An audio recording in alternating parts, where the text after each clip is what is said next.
Hello, noble ones, and welcome to Metatron's Academy. So the other day we checked out the don'ts of language learning, and it was a really good video. To be honest, I'll put a link in the description. But today we're going to next level. It's from the website Live Lingua, Live Lingua, I guess live. Do's and don'ts. So we got the do's as well of good language learning habits. Let's see if it's true or bullshit. Let's go. All right, do's and don'ts. Okay. Language learning success is all about building the right habits. If you build productive habits from day one, language learning becomes a lot easier. Of course, there are habits of things to do and habits of things to avoid, so we've compiled a list of do's and a list of don'ts to help you develop the best language learning habits you can. All right. Well, I hope that we means humans, but I'll be the judge of that. Good language learning habits. Column. One, do practice every day. Okay, we're starting strong. I love that because if there is one thing that I want you all to remember after I'm dead, put it on my gravestone, is that I was always pushing for you've got to practice daily. I'm going to spam it everywhere in my book, link in the description. I'm going to spam it. Do practice every day. Study a little bit every day, even on your own. I mean, if you can, study a lot every day. But if you don't have the time, a little bit every day, it's better than one massive session on a Monday and then don't touch it for a month or even a week. Anyways, make that practice a part of your daily routine. Eventually, it will feel strange to not practice your language. The same way it feels strange to not brush your teeth before bed. By making your language learning a part of your routine, you'll be hard-pressed to not succeed. You know what you could do if you're struggling to make it a routine? I'm going to give you this extra piece of advice. If you're really trying but you keep forgetting, connect it to your routines. So, for instance, you do brush your teeth every day, right? How many times? 3. Well, practice all the vocabulary around you in the bathroom and do it every time you brush your teeth so that you have something to connect with that is already part of your routine. And thereby you could say like toothpaste, toothbrush, brushing my teeth, mirror. You could say I'm in the bathroom. This is the bathroom of my house. This bathroom is small. This bathroom is big. You could say if I had a bigger bathroom, I would brush my teeth more often. Like whatever the heck. As you can see, I've just very quickly without even thinking practiced all sorts of different vocabulary and terms, different grammar rules. I slipped in a little silly hypothetical period as well, and syntax, grammar, pronunciation. You could do all of it. And yeah. Now, you could say, but how am I going to speak while I'm brushing my teeth? Well, clearly, you could do it before and after, but I mean, you're connecting it. This is a practice moment. So, good advice. Next. Do review old material, absolutely. Make a point to review all this material from time to time. One good review method is to rewrite your notes for that day. Yeah, that's fine. 3. Do practice correct pronunciation. Yes, from the very beginning. If you don't, you're a fool. It's important to get basic pronunciation down, otherwise you won't be understood when you speak. If you're not sure, try the shadowing method. Okay, now, shadowing is meh. As I said, I talked about it a little bit. It's not a waste of time, but it's heavy in the mind. So there are other ways that I think are better than shadowing. But in general, yeah, if you think you're pronouncing it right, but then you don't know because you're still in the beginning stages, ask for a native to give you a little bit of input. Do that. Let's see next. Do learn high-frequency words. These are the small percentage of words that make up the bulk of the language and are the most valuable to keep in your long-term memory. You can learn about 500 words with the high-frequency method. You can learn about 500 words with the high-frequency method because this is... Okay, let me read this one again. Do learn high-frequency words. These are the small percentage of words that make up the bulk of the language, okay, and are the most valuable to keep in your long-term memory. You can learn about 500 words with the high-frequency method because this is all you really need. It's not all you really need. Let's not get this bullshit. It's not all you really need. But yes, do learn high-frequency words. I agree with that. Do use the post-it method. Haha, look. I have it here. Check this out. Okay. Right. That is my favorite. Label rooms and items in your house with post-it notes, all in your target language. I enjoy doing it. Some people don't. I guess it depends. I like it.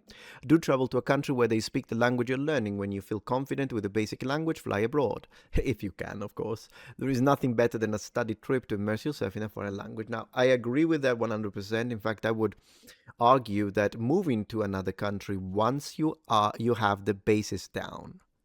If you just move to a country when you don't speak anything, it's going to take forever.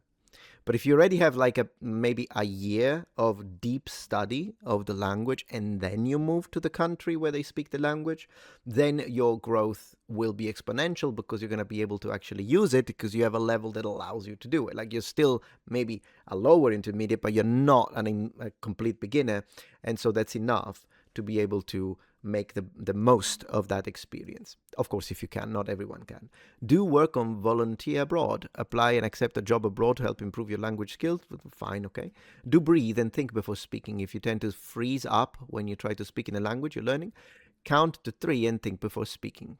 Well, to be honest, thinking before speaking is a great advice, regardless of whether we're talking about language learning or not. Everything will be fine. Okay, good. 9, do add idioms to your language skills. I agree. Once you have learned the basics, adding some idioms to your learning can help you feel more in touch with the culture's mentality, and native speakers will think you are awesome. I agree. Do you set specific goals? Always set short-term and long-term goals when you are learning a new language. Long-term goals like becoming fluent are so vague. Yeah, we have already seen this one. All right, let's see the bad habits. While it's important to develop good habits of things to do while learning a target language, it's equally important to avoid bad habits that will get in the way of your goals. Here's a list. 1, don't get distracted in class. Keep those classes. Yeah, exactly. You have to read the freaking phone. Stop. I'm going to say it. I'm going to scream. Stop TikTok. 2, don't be shy. That's easier said than done. Not for me. I'm a very outward and extroverted individual. But there are people that struggle with this one. And to those, it's not as simple as saying, just don't be shy. I mean, if you are shy, you're an introverted, inward individual, then I know it's not easy. Like they just tell you, don't be shy, and you're like, I just can't. I freeze. You know how to solve it? It's to build experience little by little. So maybe just jumping into, I'm gonna have a free for all conversation with a native I don't know, a stranger. It's too much for you. It's too daunting. So maybe first try to speak with someone who's also a student. That could be good. Maybe even someone who is similar to your level if you want, or better if it's a student who speaks it as a first language, your target language, if possible. And then try with friends. Maybe first try in chat, so you have time to write it, and then progressively move to harder and harder, in a way, getting out of your comfort zone, step by step. And eventually, remember, confidence is a result of experience. So being confident is not just, I'm just going to be confident from now on. No, real confidence comes from experience. So the more you experience the idea of, I have spoken to natives many times, so now I feel like it's fine. That's how you overcome that. Don't be scared of large dictionaries. Okay.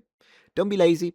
Laziness will stop your progress, and you can even lose what you have already learned. True. By practicing every day, I agree.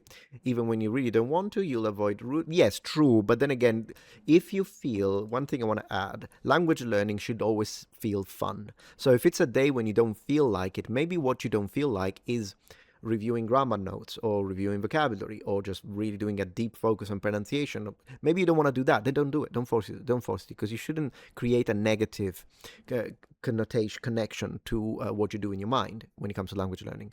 Instead, think of something you would love to do. Play a video game you like in the language you're trying to learn, or if you don't play video games, watch a movie you enjoy. Do something that you like. Listen to something while you're doing your chores. Always connect language learning with fun. Never with tedious, whatever the heck it is. If you just don't feel like doing it that day, don't do that type of exercise. Don't get distracted with accents.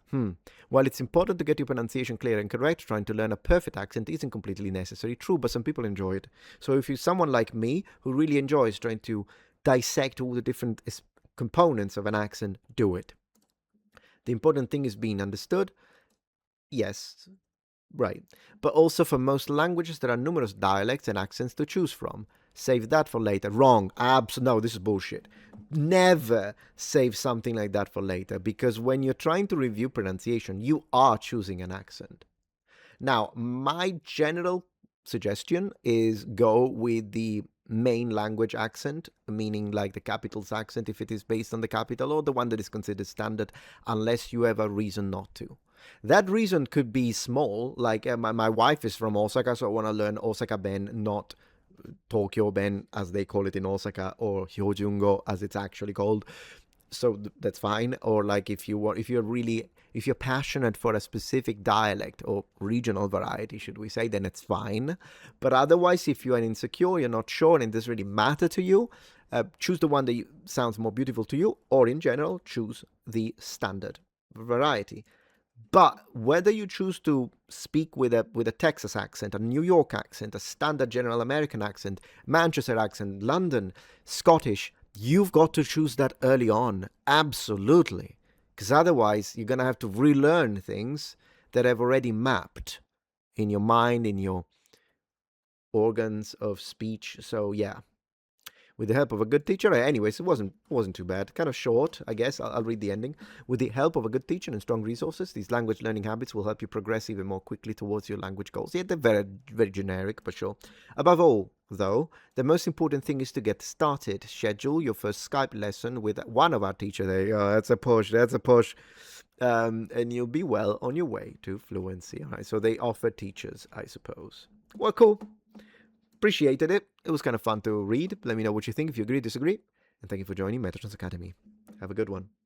If you're enjoying this video so far, please take a moment to check out my Patreon page. With as little as a $5 support, you can help us ensure that we can continue to produce high quality and high researched content. And at the same time, you get access to polls, extra videos, unlisted streams, and much more. Thank you so much.